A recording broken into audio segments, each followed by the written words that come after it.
శ్రీకృష్ణాయ నమః. హరి ఓం. కృష్ణం వందే మందపాశధరం దివ్యార్భకాకృతిం శిఖాబంధత్రయోపేతం భైష్మీమధ్వకరార్చితం. శ్రీకృష్ణాయ నమః. అందరికీ నమస్కారము. నా పేరు ఆశీష్ ఆచార్య. నేను పండిత్ ఆత్మకూరు ఆనంద తీర్థాచార్య శర్మ గారి దగ్గర శాస్త్రపాఠం నేర్చుకుంటూ ఉన్నాను. ప్రస్తుతము హైదరాబాద్ మహేంద్ర హిల్స్లో ఉన్నటువంటి శ్రీకృష్ణ మఠంలో అర్చకుడిగా పనిచేస్తూ ఉన్నాను. అయితే ఈ కృష్ణ మఠంను స్థాపించి 34 సంవత్సరాలు నిండినది.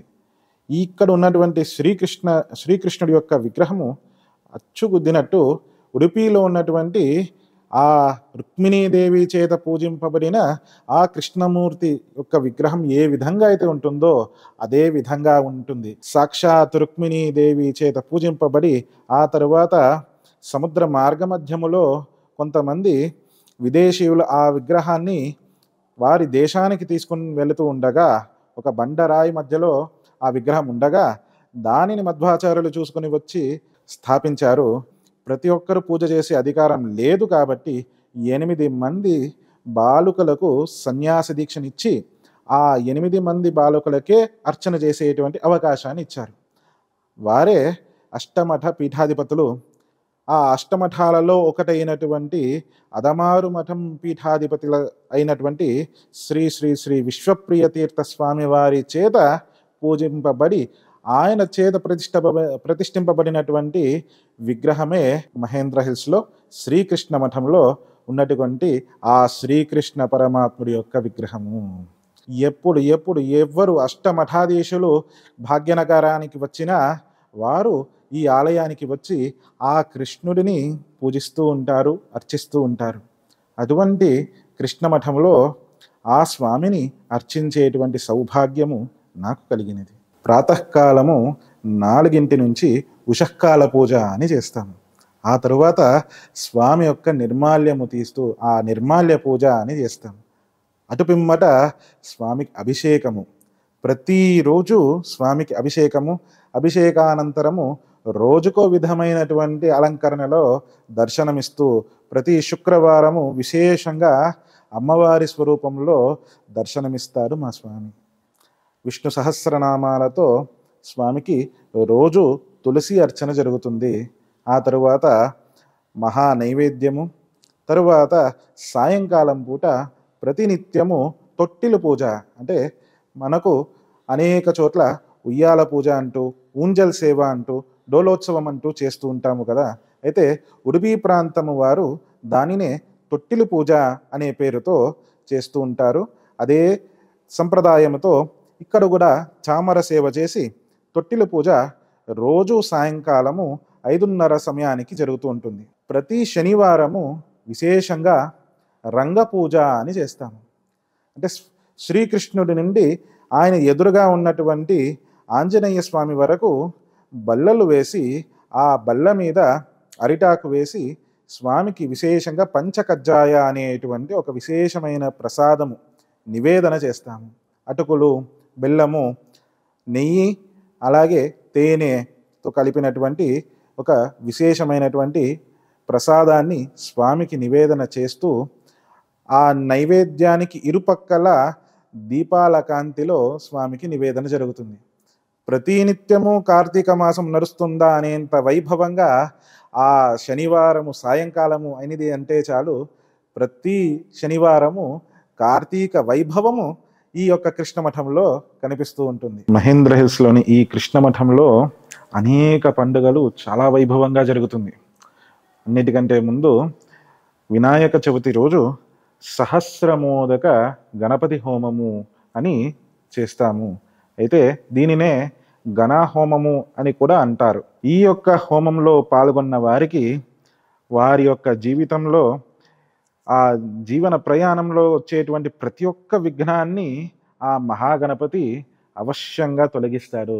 అందుకు అనేకమైనటువంటి నిదర్శనాలు ఉన్నది. ఇంతే కాకుండా ఈ గణపతి నవరాత్రి అయిన తర్వాత మనకు వచ్చేది శరన్నవరాత్రులు. శరత్కాలే మమైత్ పూజ క్రియతే యాచవార్షకి అంటూ సాక్షాత్ అమ్మవారు దుర్గా సప్తశతిలో చెప్పినటువంటి విషయము. అంటే శరత్కాలంలో ఎవరైతే నా పూజ చేస్తారో వారికి నేను తోడుగా ఉంటాను అని సాక్షాత్ అమ్మవారు చెప్పారు. కాబట్టి ఈ యొక్క శరన్నవరాత్రులలో చాలా విశేషంగా అమ్మవారికి దుర్గా దీప నమస్కార పూజ అని చేస్తాము. ఆవిడ యొక్క శ్రీయంత్రములో ఆవిడని ఒక దీపస్తంభములో 5 ముఖాలతో ఉన్నటువంటి దుర్గాదేవి స్వరూపంగా 5 జ్యోతులను అమ్మవారిని వెలిగించి ఒక్కొక్క జ్యోతిలో అమ్మవారి ఒక్కొక్క స్వరూపాన్ని ఆవాహన చేసి మూలమంత్రముతో అర్చన చేస్తూ ఆ తరువాత దుర్గా సప్తశతి చండీ పారాయణము చేస్తూ అమ్మవారికి విశేషంగా అర్చన జరుగుతుంది. అందులో భాగంగా 5వ అధ్యాయము అలాగే 13వ అధ్యాయము 11వ అధ్యాయానికి విశేషంగా నమస్కార ప్రక్రియ ఉంటుంది. ప్రతి ఒక్క శ్లోకము చెప్పడము అమ్మవారికి సాష్టాంగ నమస్కారము చేయడము. ఆ విధంగానే ఈ యొక్క పూజకి దుర్గా నమస్కార పూజ అని పేరు వచ్చింది. ఈ విధంగా ఎవరైతే నమస్కారం చేసి అమ్మవారిని అర్చిస్తారో సేవిస్తారో అమ్మవారు ఎప్పుడు వారికి తోడుగా నీడగా రక్షగా ఉంటాను అని ఆ యొక్క దుర్గా సప్తశతిలో 12వ అధ్యాయంలో అమ్మవారే చెప్పినటువంటి విషయము మనకి గోచరిస్తుంది. ఈ శరన్నవరాత్రులలో ఆదివారం రోజున విశేషంగా చండీ హోమము జరుగుతుంది. అంటే అమ్మవారికి ప్రత్యక్షంగా నైవేద్యము సమర్పించడం అన్నమాట. హోమాగ్నిలో అమ్మవారికి ఆ యొక్క నైవేద్యము ప్రతి ఒక్క శ్లోకముతో మనం అమ్మవారికి ఆ నైవేద్యము గుడాన్న పాయసాన్ని హోమాగ్నిలో వేసి అమ్మవారికి ఇదం నమః అంటూ చెబుతూ అమ్మవారికే సమర్పణ చేస్తుంటాము. కార్తీక మాసము ఆరంభము నుండి కార్తీక మాసం మొదటి రోజు నుండి పౌర్ణిమ వరకు ప్రతిరోజు తులసి సంకీర్తన అనేటువంటి విశేషమైన సేవ జరుగుతుంది ఈ యొక్క కృష్ణమఠంలో. అంటే మన తులసి కోట దగ్గర నుండి శ్రీకృష్ణుడికి ఒక ప్రదక్షిణాకారము వేస్తూ వాదిరాజస్వామి వారు ఇచ్చినటువంటి అనేక సంకీర్తనలు చేస్తూ ఆ తులసి కోట నుండి శ్రీకృష్ణుని వరకు మనము ప్రదక్షిణలు చేస్తూ సంకీర్తన చేస్తూ ఉంటాము. కార్తీక శుక్ల ఏకాదశి స్వామివారు నిద్ర మేలుకునేటువంటి రోజు. చాతుర్మాస్యంకి అంతిమమైనటువంటి రోజు ఈ ఉత్థాన ఏకాదశి. ఆ రోజున ఆ కృష్ణ పరమాత్మకి అఖండ తులసి అర్చన. అంటే ఏకాదశి ప్రాతకాలము 5 నుండి ద్వాదశి ప్రాతకాలము 5 వరకు నిర్విరామంగా గర్భగుడిలో స్వామికి అర్చన జరుగుతూనే ఉంటుంది. స్వామివారికి అలాగే తులసీదేవికి ఇద్దరికీ కలిపి తులసీ దామోదర వివాహము జరిపిస్తాము. ఎవరికి అయితే వివాహానికి చాలా ఇబ్బందులు కలుగుతుందో దీనిలో భాగం వహించిన వారికి అత్యంత శీఘ్రంగా స్వామివారి యొక్క అనుగ్రహం చేత వివాహ యోగ్యం కలుగుతుంది, కళ్యాణం జరుగుతుంది. ధనుర్మాసము ఉషఃకాల పూజ. ప్రాతకాలంలో 3 నుండే స్వామివారికి పూజ జరుగుతుంది. 5:30 లోపలనే అంటే సూర్యోదయానికి పూర్వమే పొంగలి నైవేద్యము విశేషంగా జరుగుతుంది. ఈ పొంగలి నైవేద్యం ఎవరు చేస్తారో లక్ష్మీనారాయణులు వాళ్ళ ఇంటిలో కొలువై ఉంటారు అంటుంది శాస్త్రము. ఈ శ్రీకృష్ణుణ్ణి అదమారు మఠం పీఠాధిపతులు ప్రతిష్ఠించింది వసంత పంచమి రోజు. మాఘమాసములో శుద్ధ పంచమి రోజు శ్రీకృష్ణుడు ఇక్కడ ప్రతిష్ఠింపబడ్డారు. అదే రోజున స్వామివారికి శ్రీకృష్ణ మంత్రముతో ఒకరోజు, అలాగే వసంత పంచమి రోజు వాసుదేవ మంత్రముతో హోమము చేసి ఆ యొక్క కలశాలతో విశేషంగా అభిషేకం జరుగుతుంది, రంగపూజ జరుగుతుంది. కృష్ణమఠంలో జరిగేటువంటి పెద్ద పండగ అంటే శ్రీకృష్ణ జన్మాష్టమి. ఇక్కడ మనం గమనించినప్పుడు కృష్ణాష్టమి వచ్చేటప్పటికి ఉడుపి క్షేత్రంలో ఏ రోజైతే శ్రీకృష్ణుడికి జన్మాష్టమి ఉత్సవాలు జరుగుతుందో ఈ యొక్క ఆలయంలో కూడా అదే రోజు జరుగుతుంది. అంటే సాధారణంగా మనమందరము శ్రావణ మాసపు బహుళపక్ష అష్టమి రోజు అంటే పౌర్ణిమ అయిన తర్వాత వచ్చేటువంటి అష్టమి రోజు కృష్ణాష్టమి వేడుకలు చేసుకుంటాము. అయితే ఉడుపి క్షేత్రంలో మాత్రము సౌరమాన పంచాంగము సింహమాసం ఎప్పుడు వస్తుందో ఆ సింహమాసంలో రోహిణీ నక్షత్రం ఏ రోజైతే వస్తుందో దానినే శ్రీకృష్ణ జయంతిగా అక్కడ ఉడుపి క్షేత్రంలో చేస్తారు. ఈ సింహమాసములో జనించాను అని సాక్షాత్ శ్రీకృష్ణ పరమాత్ముడు భవిష్యోత్తర పురాణంలో చెప్పినటువంటి విషయము మనకి గోచరిస్తుంది. అయితే ఈ కృష్ణాష్టమి రోజున 2 రోజుల ఉత్సవంగా జరుగుతుంది మా యొక్క కృష్ణమఠంలో. ముందు రోజు పూర్ణ ఉపవాసము, ప్రాతకాలం 5 నుండి అర్ధరాత్రి 12 వరకు స్వామికి విశేషంగా అర్చనలు జరుగుతూ ఉంటుంది.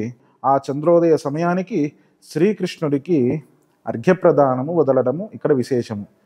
శ్రీకృష్ణుడికి బిల్వదళాలతో అర్చన చేసి ఆ తరువాత శ్రీకృష్ణుడికి శంఖము నిండా నీళ్లు పోసి అర్ఘ్యప్రదానము చేస్తాము.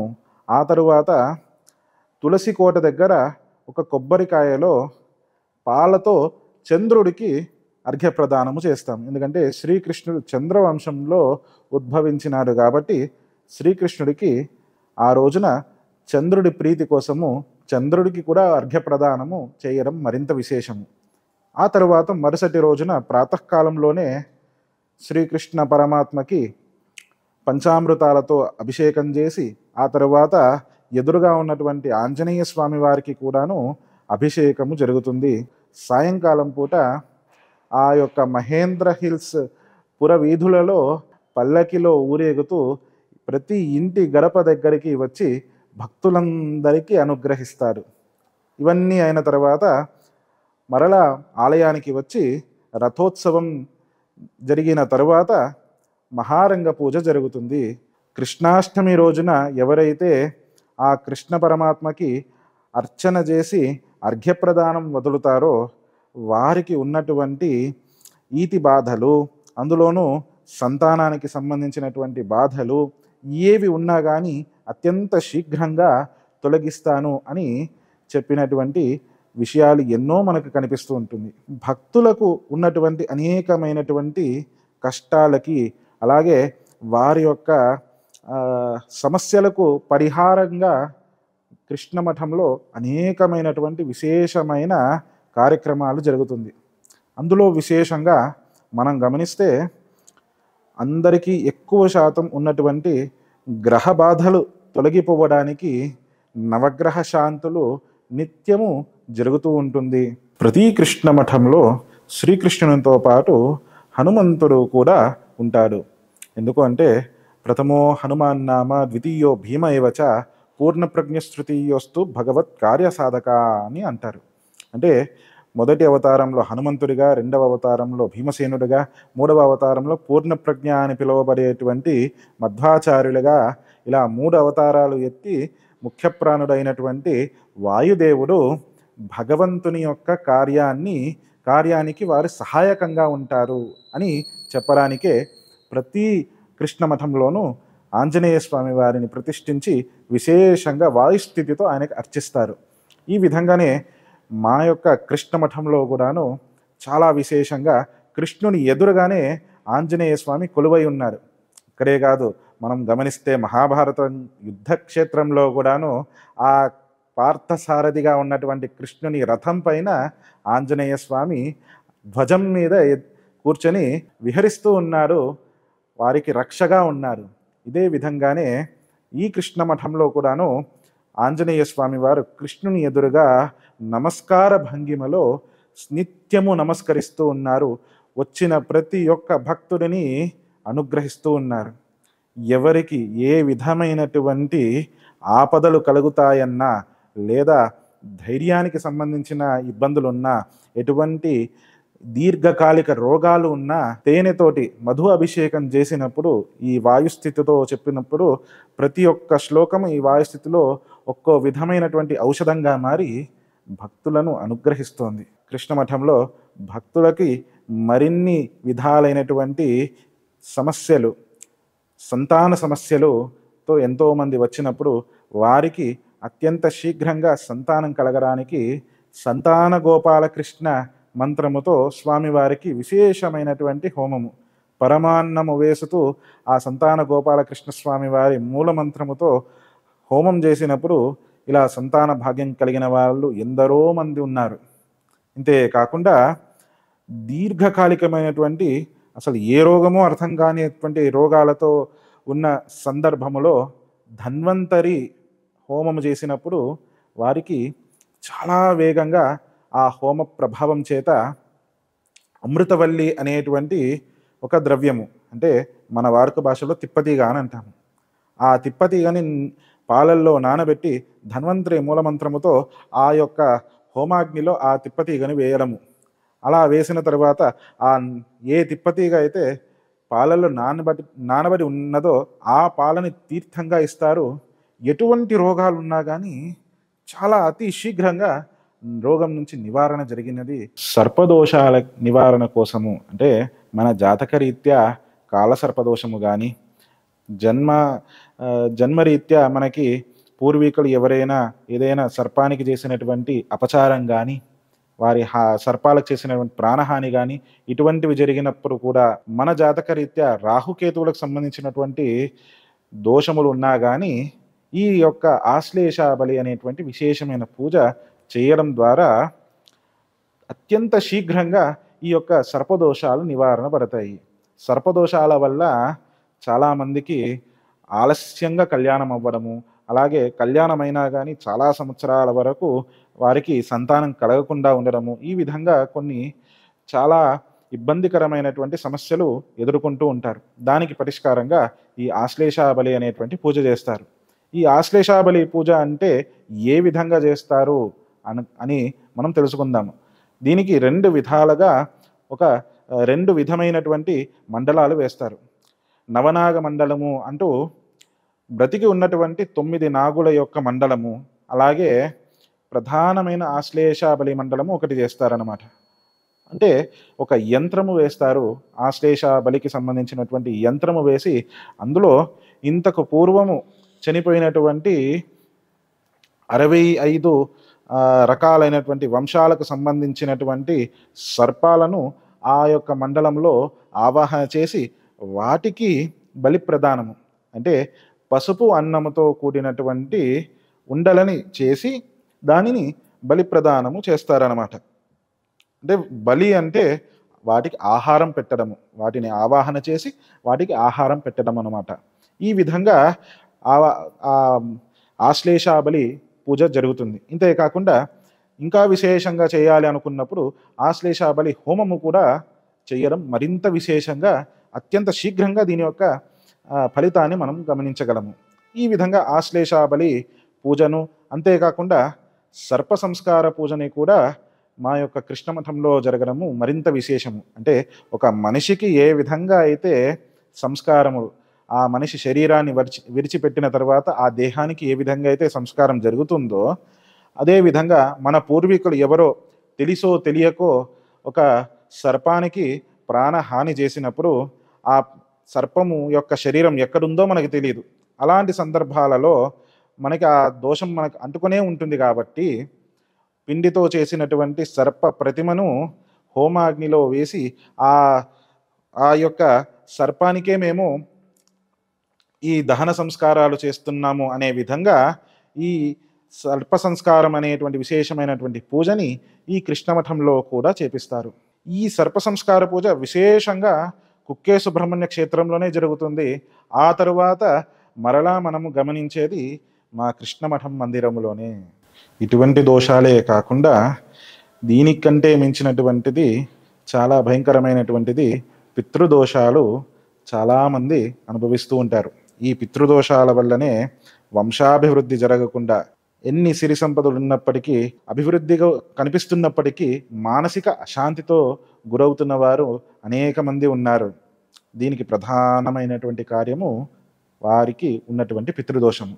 ఇటువంటి పితృదోషాలు తొలగిపోవాలి అంటే సాధారణంగా మనము కాశీ క్షేత్రము లేదా గయా క్షేత్రము వెళ్ళి అక్కడ పిండ ప్రదానాది శ్రాద్ధ కర్మలను ఆచరిస్తూ ఉంటాము.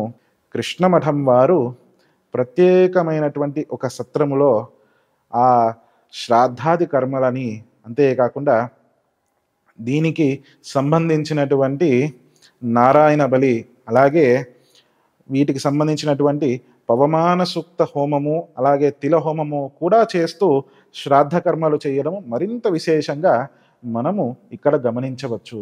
తద్వారా అత్యంత శీఘ్రంగా పితృదోషాలు తొలగి మానసిక అశాంతి తొలగి వంశ అభివృద్ధి జరుగుతుంది.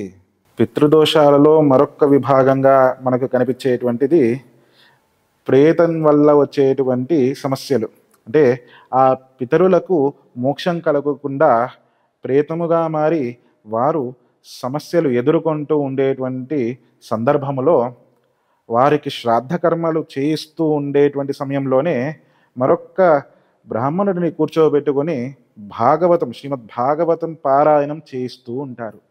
అథవా భాగవత శ్లోకాలతోనే హోమం కూడా చేయడం మరింత విశేషంగా మనం గమనిస్తూ ఉంటాము. తద్వారా ఆ భాగవత శ్లోకాలు, భాగవత కథలు శ్రవణం చేస్తూ ఉండగానే ఆ పితరులకి మోక్షం కలుగుతుంది అనేటువంటిది విశ్వాసం మాత్రమే కాదు, దీనికి ప్రమాణం మనకి విశేషంగా బ్రహ్మాండ పురాణంలో భాగవతం చదవడం ద్వారా, భాగవతం వినడం ద్వారా మోక్షాన్ని పొందినటువంటి ఒక సంఘటన మనకు కనిపిస్తుంది. దాని గురించే విశేషంగా ఇప్పుడు మనం తెలుసుకుందాము. ఈ విధంగా శ్రాద్ధ కర్మలు నిర్వహిస్తూ ఉండగా భాగవత పారాయణం చేయడము ద్వారా ఈ యొక్క పితృలకు సద్గతి అవశ్యంగా లభిస్తుంది అనేటువంటి విషయాన్ని మనకు పద్మపురాణంలో చాలా క్షుణ్ణంగా గోకర్ణ అనేటువంటి వ్యక్తి యొక్క కథనం ద్వారా వివరంగా చెబుతారు పద్మపురాణంలో. కాబట్టి ముందుగా గోకర్ణ ఏంటో, ఆ యొక్క కథనం ఏమిటో తెలుసుకుందాము. ఆత్మదేవుడు అనేటువంటి ఒక బ్రాహ్మణుడు ఉండేవాడు. అతను సంధ్యా అనుష్ఠానాదులు అలాగే జపాలు అన్నీ చేసుకుంటూ ఉండేవాడు. చాలా మంచి వ్యక్తి. ఈ ఆత్మదేవ అనే బ్రాహ్మణుడికి దుందులి అనే స్త్రీతో వివాహం జరుగుతుంది. చాలా కాలం వరకు సంతానం కలిగి ఉండదు.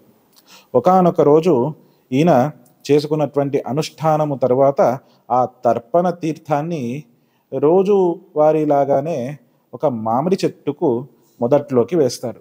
అయితే ఆ రోజు ఆశ్చర్యంగా ఆ మామిడి చెట్టు ఈ తర్పణ తీర్థం తీసుకోగానే ఎండిపోతుంది. ఒక్కసారిగా ఆశ్చర్యం అవుతుంది, భయపడతారు, చాలా మనసుకు దిగులుగా ఉంటుంది. రాత్రి స్వప్నంలో అతని యొక్క పితరులు దర్శనమిచ్చి సంతానం లేకపోవడం చేత నీ తర్పణ తీర్థము కూడాను ఆ మామిడి చెట్టు ఎండిపోవడానికి కారణంగా మారింది, ఇక మా దాహాన్ని ఎలా తీరుస్తుంది అని చెప్పగా అతను చాలా బాధపడి మరుసటి రోజు ప్రాతకాలంలోనే తన యొక్క భార్యకి జరిగిందంతా చెప్పి ఇక సంతానం ప్రాప్తి కోసము ఆ భార్యని అడుగుతారు.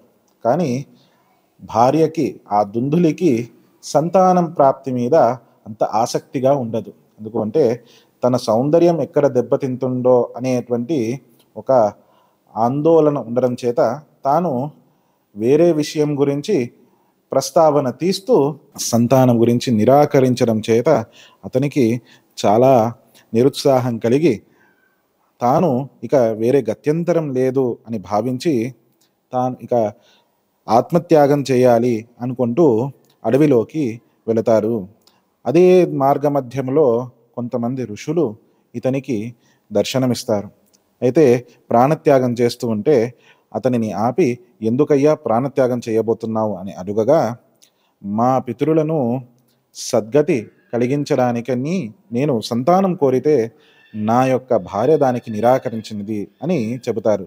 ఇక నాకు వేరే గత్యంతరము లేదు, నా పితరులకి సద్గతి కలిగించినప్పుడు ఇక నా యొక్క జన్మ ఉండి వ్యర్థమే అని భావించి నేను ఈ విధంగా సంకల్పించాను అని చెబుతారు. యజ్ఞశక్తితో, తపశ్శక్తితో ఒక మామిడి పండును మంత్రించి, ఇది స్వీకరించవయ్యా, నీ భార్యని ఆరగించమని చెప్పు, తాను ఖచ్చితంగా గర్భం దాల్చుతుంది, ఆ తరువాత ఆవిడ యొక్క సౌందర్యానికి కూడాను ఎటువంటి ఇబ్బంది కలగకుండా ఈ మంత్రశక్తి రక్షిస్తుంది అని చెప్పగా అతను వెళ్ళి తన భార్యకి ఈ యొక్క మామిడి పండును సమర్పిస్తారు. అయితే భార్య దానిని స్వీకరిస్తాను అని చెప్పి ఒక స్థలములో పెట్టి ఉంటుందన్నమాట. ఇక 2-3 రోజులు కాగా అది ఎలాగూ కుళ్ళిపోతుంది, అప్పుడు పడేయవచ్చు అని అనుకుని ఉంటుంది. ఎన్ని రోజులైనా ఆ పండు అంతే స్వచ్ఛంగా కనిపిస్తుంది. దుందులి ఆ ఫలాన్ని స్వీకరించకుండా తన ఇంటి ఆంగణంలో ఉన్నటువంటి ఆ గోవుకి ఈ ఫలాన్ని తినిపిస్తుంది.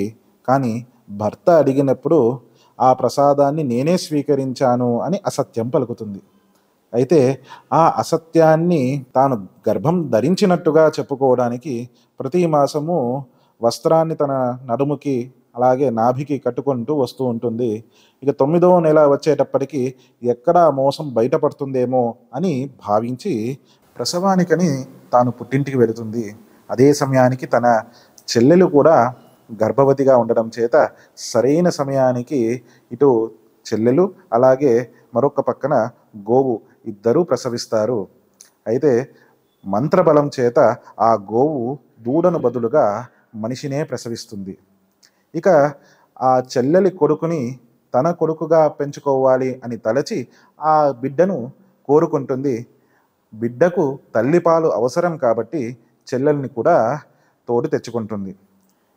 ఇటు తన భర్త వద్దకు వచ్చిన తర్వాత ఆ ఆవు కూడా తన ఇంటిలోనే ప్రసవించింది కాబట్టి ఆ ఆత్మదేవుడు ఈ బాలుడిని కూడా తన సొంత బిడ్డలాగానే చూసుకున్నారు. ఇద్దరికి కలిసి నామకరణం చేశారు. గోవుకి పుట్టినాడు, అలాగే గోవు యొక్క చెవులు ఉన్నట్టుగానే ఇతని చెవులు ఉన్నది కాబట్టి ఇతనికి గోకర్ణ అంటూ నామకరణం చేశాడు. దుందులికి పుట్టినాడు కాబట్టి దుందుకారి అంటూ తన కుమారుడికి నామకరణం చేశారు. ఇద్దరిని తన సొంత బిడ్డలుగానే చూసుకున్నారు. ఇలా కొంతకాలం గడిచింది. 8 సంవత్సరాలు నిండేటప్పటికీ ఇద్దరికి ఉపనయన సంస్కారము చేసి వేద విద్యను నేర్పించడానికని వేద పాఠశాలకు పంపిస్తారు. గోకర్ణ వేద విద్యను నేర్చుకొని ఇంటికి రాగా ఆ దుందుకారి మాత్రము అక్కడ ఎటువంటి విద్యను నేర్చుకోకుండా అలాగే గురువుల పట్ల ఎటువంటి శ్రద్ధాహీనంగా ఉంటూ అందరినీ అవమానిస్తూ ఉండేవారు. అయితే దుందుకారి అక్కడికే తన విద్యను నిలిపేస్తారు. కానీ గోకర్ణ మాత్రము ఉన్నత విద్యల కోసము కాశీ నగరానికి వెళతారు. ఇక్కడ దుందుకారికి అనేక రకాలైనటువంటి వ్యసనాలకు బానిసగా మారిపోతారు. తన యొక్క కుమారుడు ఇటువంటి దారుణమైన స్థితిలో ఉండటం చూసి ఆ ఆత్మదేవుడు మనస్తాపంకి గురి అయ్యి తాను మరణిస్తారు. కొంతకాలం వరకు తల్లి కూడా బాధగా ఉంటుంది. అయితే తల్లి నన్ను మందలిస్తుంది అంటూ తల్లి మీద కోపంతో ఆ తల్లిని కూడా తాను సంహరిస్తారు. తల్లి తండ్రి ఇద్దరూ లేకపోవడం చేత అతని యొక్క దుష్కార్యాలకి ఎటువంటి ఇబ్బంది లేదు, సంపూర్ణంగా నాకు స్వతంత్రం వచ్చింది అని భావిస్తూ ఇంటిలోనే తన యొక్క దుష్కార్యాలను చేసుకుంటూ ఉంటారు. అందులో భాగంగా స్త్రీలను కూడా ఇంటికి తెచ్చుకుంటారు.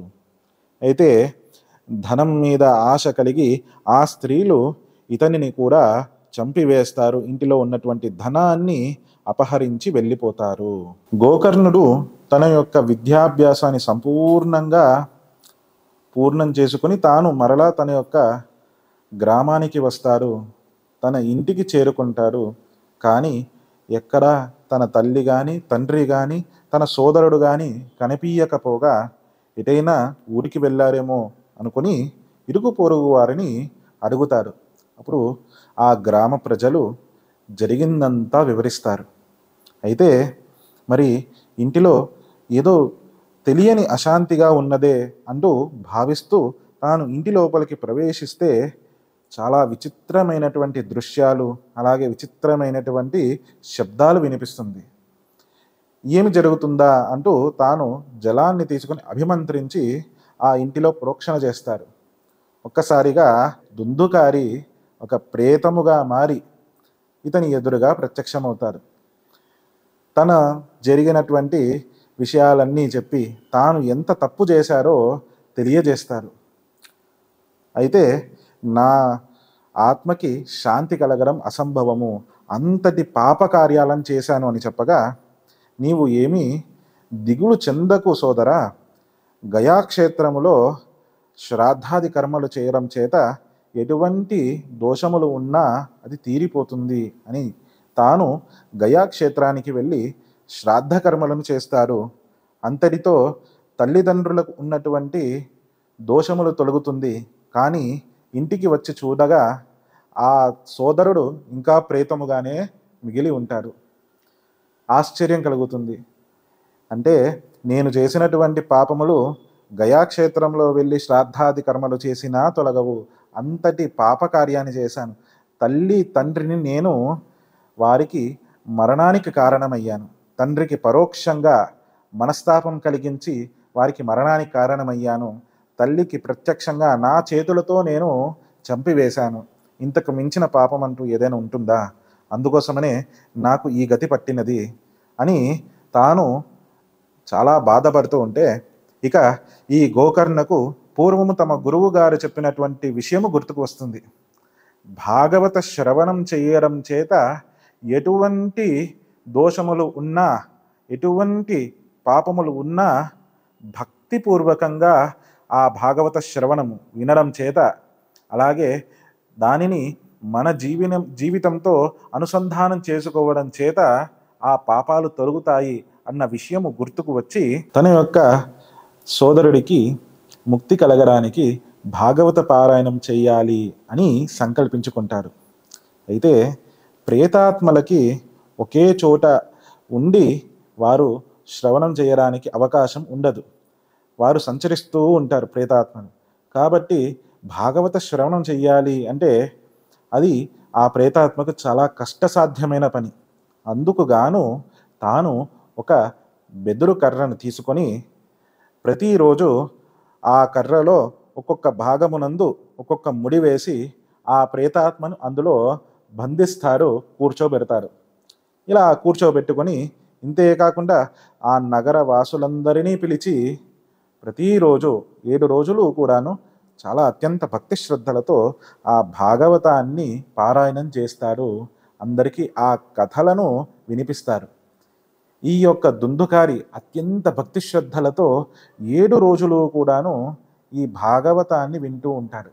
ఆఖరి రోజు ఆ ముడి విరిగిపోవడమే కాదు, ఈ ప్రేతానికి తీసుకొని వెళ్ళడానికి, వైకుంఠానికి తీసుకొని వెళ్ళడానికి పుష్పక విమానాలు వచ్చినది. అంతేకాకుండా నగరవాసులందరూ కూడాను ఆశ్చర్యంతో ఉండిపోయారు. ఇటువంటి పాపకార్యం చేసినటువంటి ప్రేతానికి పుష్పక విమానం వచ్చినదా అంటూ. అయితే మేము ఏ తప్పు చేశామయ్యా, మా పితరుల కోసం ఎందుకు రాలేదు అంటూ వారు ప్రశ్న వేస్తారు ఈ యొక్క గోకర్ణకి. ఎందుకంటే భాగవతం వింటూ ఉన్నారు, మనం ఎవరైనా భాగవతం భక్తి శ్రద్ధగా వింటూ ఉన్నాము అంటే మనకు తెలియకుండానే మన పితరులు మన వెంటే వచ్చి భాగవతాన్ని వింటూ ఉంటారంట. అంటే మనం ఎంత భక్తిగా వింటూ ఉంటామో ఆ పుణ్యము వారికి చేరుకుంటుంది. అదే విషయాన్ని తెలియజేస్తారు గోకర్ణ. ఈ యొక్క దుందుకారి అత్యంత భక్తి శ్రద్ధలతో భాగవత శ్రవణం చేయడం మాత్రమే కాకుండా మరుసటి రోజు భాగవతం చెప్పేంత సమయం వరకు కూడాను ఈరోజు చెప్పినటువంటి కథా అంశాన్ని తాను నెమరు వేసుకుంటూ ఉన్నారు, మననం చేస్తూ ఉన్నారు. మననాత్ త్రాయతే ఇది మంత్ర అని అంటారు. ఎప్పుడైతే మనము మననం చేస్తూ ఉంటామో భగవంతుని విషయాలు, అది భగవంతుని నామం కావచ్చు, భగవంతుని కథ కావచ్చు, మననం చేయడం ద్వారా అది మనల్ని రక్షిస్తుంది అని. ఆ విధంగా ఇతనిని రక్షించి ఇతని యొక్క ప్రేత స్వరూపం నుండి విముక్తి కలిగినది.